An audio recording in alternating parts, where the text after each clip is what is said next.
In this tutorial, we'll guide you through the process of canceling your Terabox app subscription in 2024.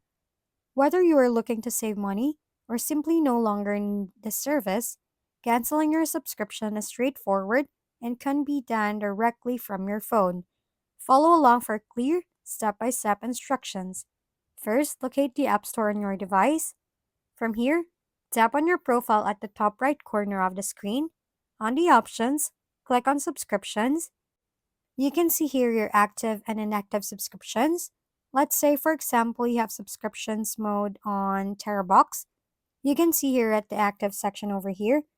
To cancel your subscription, click on the app or Terabox, for example, and below you must see Cancel Subscription.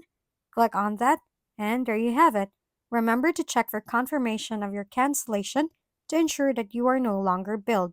If you encounter any issues, consider reaching out to Terabox customer support for assistance. Thank you for tuning in to App Mentor.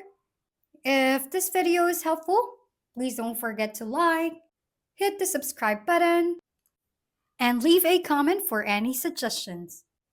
See you on the next video!